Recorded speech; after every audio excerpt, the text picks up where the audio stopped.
Hello, Fred. Hello, Woody. Goodbye, Woody. Goodbye, Woody.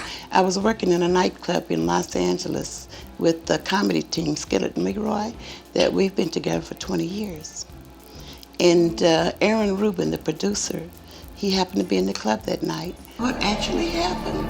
I was working in a nightclub in Los Angeles, and Aaron Rubin, the producer, he happened to be in the club that night. Sanford and Son wasn't just another sitcom on television, it was a phenomenon. From the moment it hit the airwaves on January 14, 1972, it had audiences glued to their screens, laughing at the antics of Fred G. Sanford and his long-suffering son, Lamont. But what many people don't realize is that behind all the laughs, a storm was brewing. One particular moment, one controversial scene, would eventually push the boundaries so far that it led to serious backlash. So what happened? Was it a joke that went too far? Was it just Fred Sanford being Fred? Or was there a deeper tension between comedy and cultural responsibility that finally boiled over? In this video, we're diving deep into the unforgettable scene that sparked outrage and the chain reaction that followed, one that changed the course of this classic sitcom forever. To understand the magnitude of that controversial moment,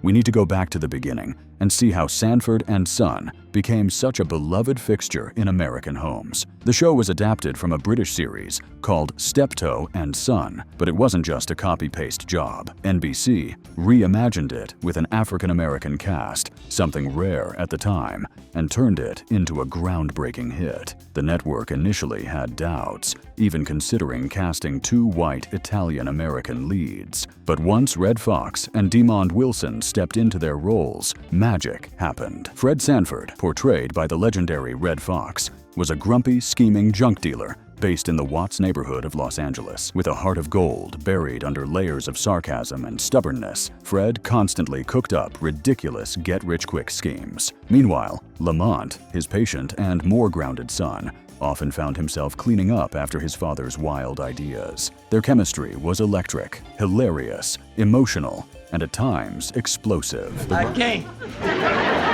Look, Pop, I need you here. Now, please, just believe me. Why should I?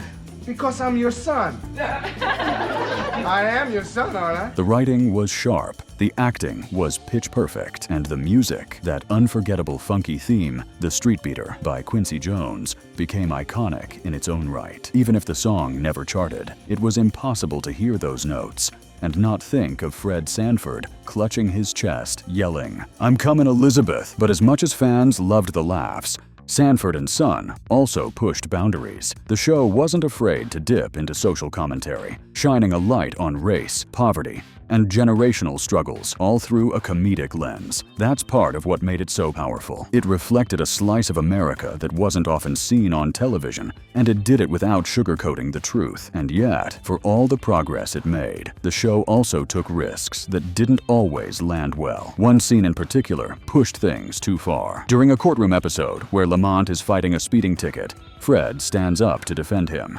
Looking around the courtroom, which is filled with black people, Fred shouts a line that stunned viewers and critics alike. The audience reaction was immediate, a mix of laughter, shock, and silence. It was classic Fred Sanford delivery, brash, unapologetic, and played for laughs. But the line crossed a line, even by the show's own bold standards. At the time, network television was just starting to explore edgier material. All in the Family, which aired around the same period, was already known for Archie Bunker's politically incorrect humor. But even Archie rarely used racial slurs so openly. For Fred Sanford to drop that word, even in a self-deprecating or ironic context, hit a nerve. Pop, we gotta turn it in. Now listen, if the bank doesn't track this money down, those crooks will. Oh, that's just you imagining something. Why you always imagine all that stuff?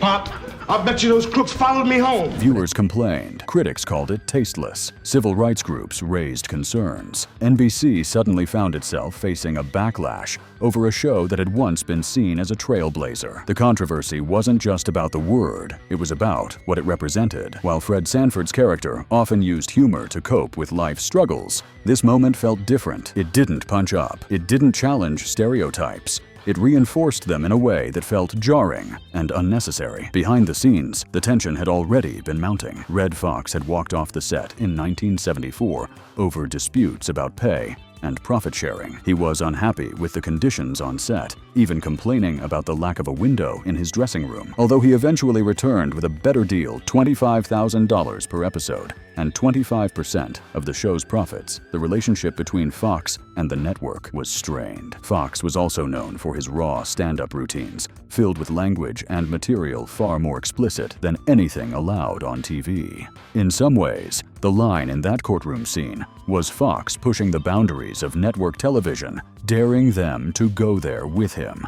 But not everyone was willing to follow. After the scene aired, internal discussions at NBC grew more heated. Executives debated how far the show could go before it stopped being comedy and started becoming a liability. Advertisers, too, were nervous. No brand wanted to be associated with a sitcom making headlines for racial slurs, even if the intention was satirical. Eventually, that moment became one of several factors that led to the show's cancellation in 1977. The ratings were starting to dip. DeMond Wilson was reportedly frustrated and disinterested. Fox had already agreed to jump ship to ABC for his own variety show, but the courtroom controversy and the criticism it sparked was a sign that the show's edgy formula had run its course. You went and did it.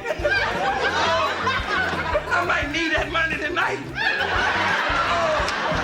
I've never had pains like this before. Still, it's important to remember that Sanford and Son was a product of its time, a time when television was just beginning to test its limits. The very things that made it bold also made it risky. And while that infamous line may have pushed things too far, it also sparked conversations about race, language, and the role of comedy in social commentary. While the infamous courtroom scene may have been the final push, it wasn't the only sign that things were beginning to fall apart behind the scenes of Sanford and Son. In fact, the show had been walking a tightrope from its very first season, juggling groundbreaking comedy, cultural sensitivity, network politics, and the unpredictable personality of its lead star, Red Fox. By the mid-1970s, Sanford and Son was one of NBC's top-rated shows. It regularly pulled in over 25 million viewers and had become a staple of Friday night television. But the success of the show masked a growing sense of unease, both on and off the set. Red Fox,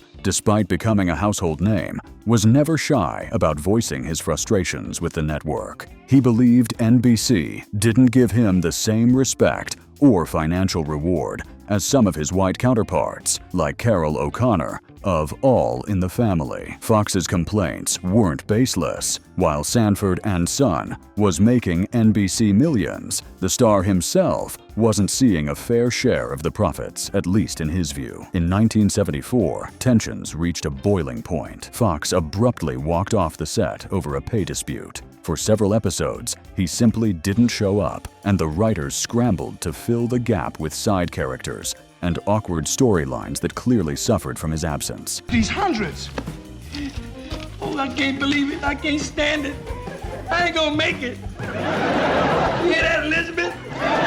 NBC eventually caved, agreeing to a new contract that paid him $25,000 per episode, a huge jump from his original salary, and granted him a percentage of the show's revenue. It seemed like a win for Fox, but the damage had already been done. The relationship between the star and the network had become transactional, not collaborative, and Red Fox wasn't the only one feeling burned out. DeMond Wilson, who played Lamont, had grown increasingly disillusioned with his role. Originally, Wilson had joined the show believing it would be a vehicle for him to grow as an actor. But over time, he found himself stuck playing the straight man to Fred's over-the-top antics. Lamont rarely got storylines of his own, and Wilson felt creatively stifled. Worse, he and Fox didn't always see eye to eye.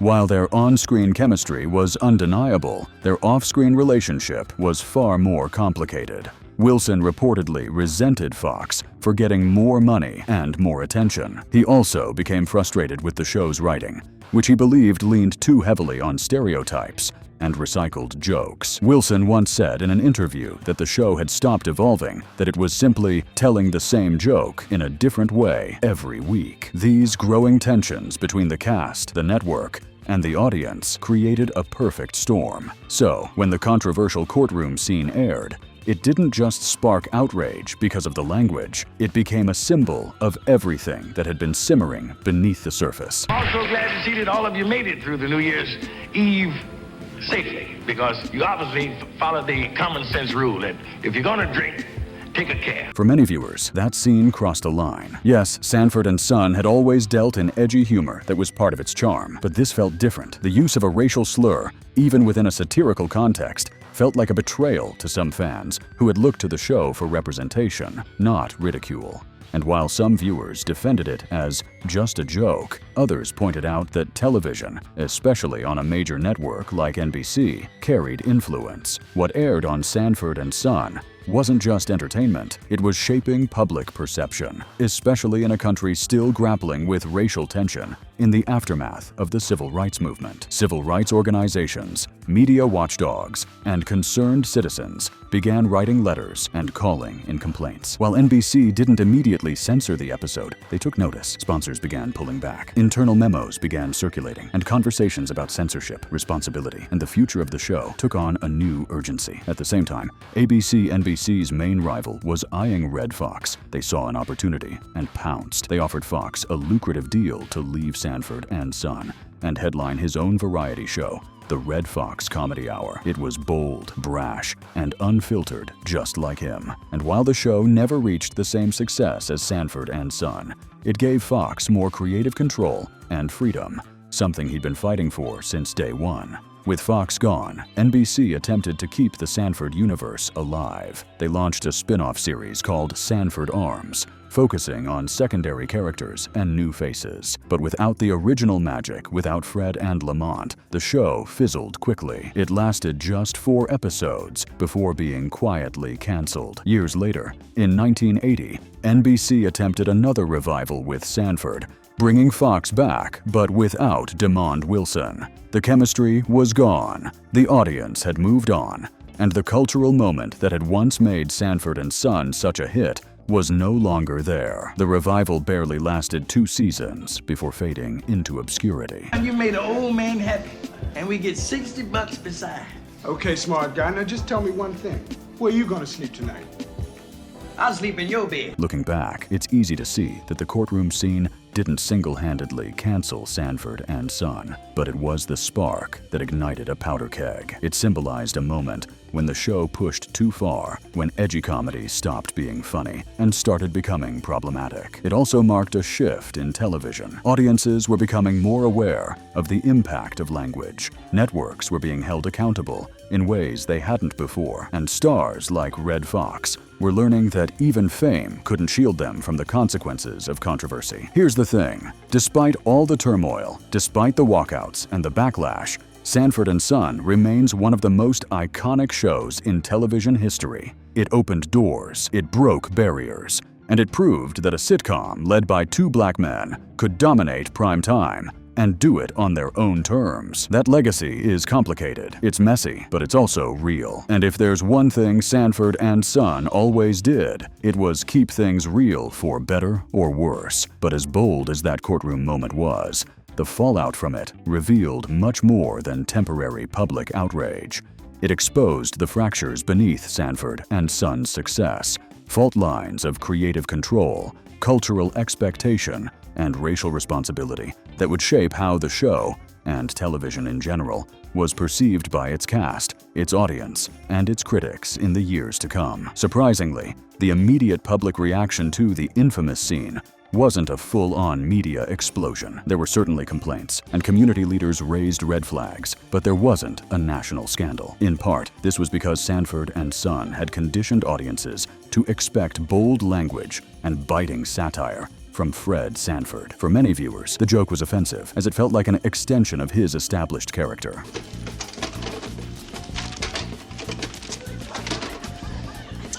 Move your smelly old feet so I get the nap up on the roof. Behind the scenes, however, the energy shifted. NBC executives held internal meetings to reassess just how much freedom the writers and actors should be given. Some sponsors began to question their association with a show that was now flirting with openly controversial language. Advertisers were already hesitant about associating their brands with edgy content, and this moment gave them an easy excuse to scale back. This wasn't a matter of one scene destroying the show. It was more like a culmination, a spark that ignited anxieties already smoldering below the surface. NBC didn't immediately pull the episode, but they did begin editing it for reruns. In syndication, the offending line was muted or completely cut. This censorship wasn't just about shielding younger viewers. It was a clear sign that even the network itself believed the moment had crossed a line. What had once been greenlit as risky but funny was now classified as inappropriate and dangerous. The controversy also exposed an uncomfortable question at the heart of the show. Who got to decide what was funny and who offended? Red Fox was a pioneer of raw, unapologetic comedy. His stand-up routines, long before Sanford and Son, were infamous for their vulgarity and racial themes. He saw himself as a truth-teller, someone who could say the things no one else dared to say. So, when he insisted on including the courtroom line in the episode, it wasn't just a joke, it was a statement. It was Fox pushing back against what he saw as a sanitized version of black reality being sold to white audiences. The producers, particularly Bud Yorkin and Norman Lear, had often struggled to find a balance between Fox's unfiltered voice and NBC's corporate caution. They were already under pressure to make Sanford and Son palatable for a mainstream audience, and Fox's insistence on doing things his way created tension that only got worse as the show went on. But this moment marked a turning point. After the courtroom scene, the producers began pulling back. Jokes were reviewed more carefully. Scripts were rewritten more often. Fox felt the reins tighten. The show lost some of its edge, not because it ran out of things to say, but because the people in charge were afraid of what might happen if it said them. More than words can say. If I didn't care. While Red Fox was pushing for more control, DeMond Wilson, who played Lamont, was feeling pushed aside. Wilson had long believed the show would give him a real platform to shine as a dramatic and comedic actor. But over time, Lamont had become less of a co-lead and more of a straight man, a foil to Fred's outrageous schemes. His storylines grew thinner, and his input was limited. Wilson was reportedly frustrated by the lack of character development and what he saw as the show's increasing reliance on stereotypes. The courtroom scene was another example, to Wilson, of how Sanford and Son had stopped being a show about real black life and had become a stage for Fred Sanford's rants that, he felt, weren't always responsible. Although he never publicly condemned the scene, Wilson was deeply aware of how it reflected on both the show and the broader representation of black men on television. In later interviews, he spoke about his disappointment with the direction of the series and how it had failed to evolve. In many ways, the controversy over the courtroom line wasn't just about that single moment. It was about the larger conversation of what comedy owed to its audience, especially in a time when America was still grappling with civil rights, systemic racism, and media representation. Fred Sanford's character was always meant to be provocative. He said things other people wouldn't. He challenged authority, mocked hypocrisy, and pushed back against societal norms. But as the show matured, the stakes grew higher. There was a fine line between challenging racism and repeating it, even if it was wrapped in satire. The courtroom scene blurred that line too far for many. Civil rights groups argued that it gave white audiences permission to laugh at the word, not the context. They questioned whether the show was holding a mirror to society or simply reinforcing the very stereotypes it once sought to dismantle. Esther's gonna be here. Elizabeth, I'm coming, honey. I know I'm coming this time. I can see my tombstone. This debate wasn't unique to Sanford and Son. Other sitcoms of the time, like All in the Family, faced similar criticism for using bigoted characters as comedic devices. But All in the Family often surrounded those moments with context and pushback. Archie Bunker's views were constantly challenged by his family. On Sanford and Son, Fred's voice often stood alone. That difference mattered. The controversial line also gave NBC a preview of a problem they had long tried to ignore. How far would they let Red Fox go? Fox was unpredictable. He had already walked off the show once over pay. He had clashed with writers and producers. He delivered lines not in the script, changed scenes on the fly, and challenged direction. While he was brilliant on camera, he was difficult behind it. The courtroom moment proved that when Fox wanted something controversial in the show, show, he could get it, and NBC didn't always have the power to stop him. That realization led to changes behind the scenes. NBC began tightening oversight on the show's production. Scripts were reviewed more heavily, standards and practices, executives paid closer attention. More importantly, they started looking at backup plans in case Fox walked again, or in case the show simply became too hot to handle. By the time the final season began filming, there was a sense that the show had lost some of its soul. The jokes still landed, but the magic was fading. The cast was tired. The network was cautious. The laughter was still there, but the boldness of the electricity that once made Sanford and Son feel dangerous and exciting was slipping away. Yeah, it's an old rusty gun.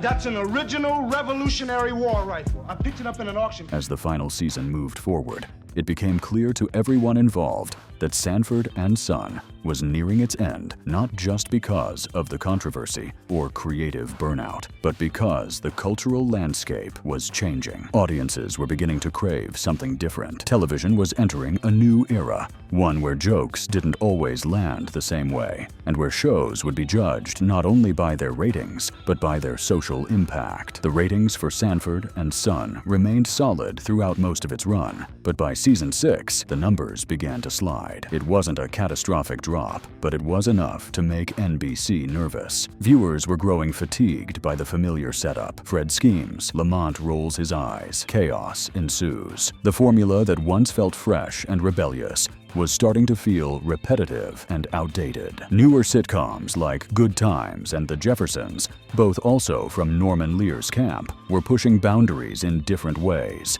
offering more nuanced portrayals of black families and social issues.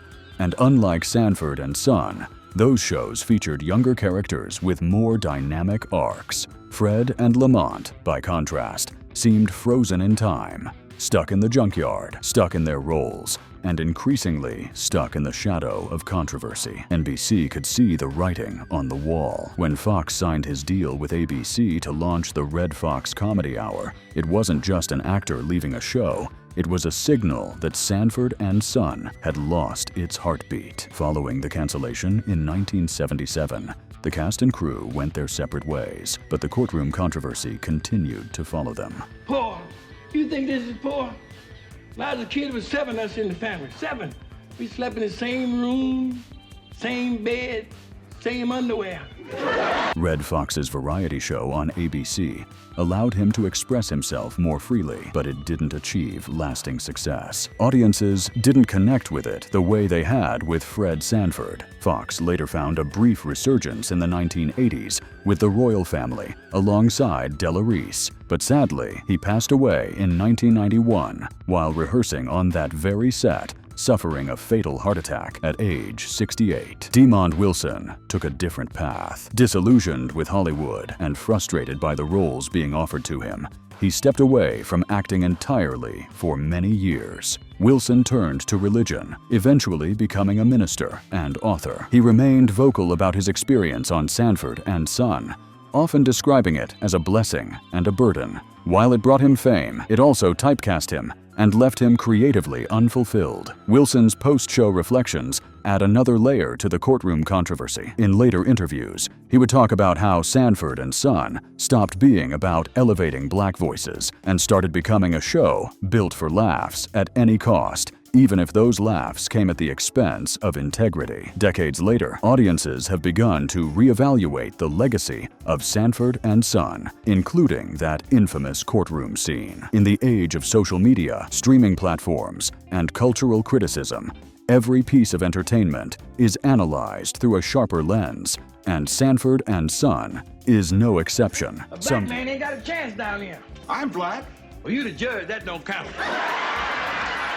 Some viewers see the courtroom line as emblematic of a different time, an era when TV was still learning how to talk about race, and when comedians used shock to start conversations. Others see it as a misstep that revealed the limits of satire and the dangers of playing with loaded language without proper framing. Modern critics have pointed out that while Fred Sanford was a revolutionary character in some ways, he was also a product of systemic limitations. His humor was often filtered through the expectations of white network executives and a predominantly white audience. This, they argue, created a kind of double consciousness in the show caught between authentic representation and performative caricature. The courtroom scene then becomes more than a controversial joke. It becomes a moment of tension where those competing forces collide in full view. Perhaps the greatest tragedy of Sanford and Son wasn't its cancellation or its controversies, it was its missed potential. The show had all the ingredients to evolve into something deeper: talented leads, a strong audience,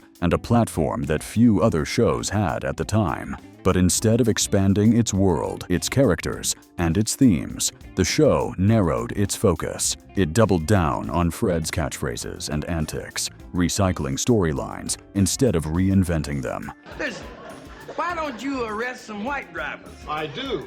You do? Well, where are they? Look at all these niggas in here.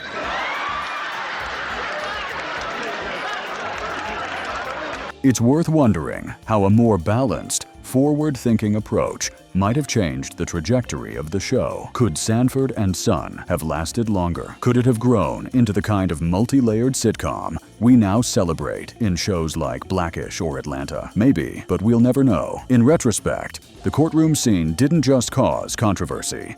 It taught the industry a lesson. It showed that intention doesn't always equal impact, and that satire, especially when it comes to race, needs careful calibration. Red Fox may have meant for the line to be shocking in a way that sparked conversation, but without a strong narrative framework, it instead created confusion. Was the show laughing with the community or at it? Was it critiquing racism or simply capitalizing on it for ratings? These are questions that modern creators are still asking today. In an age where representation matters more than ever, Sanford and Son serves as both a trailblazer and a cautionary tale. It walked a line that no other show dared to walk, but it sometimes stumbled along the way. Despite everything, the fights, the fallout, and the flubbed joke, Sanford and Son remains a cornerstone of television history. It broke ground in ways few shows dared to. It gave two black actors top billing in a major network sitcom and allowed them to anchor a show that millions watched every week.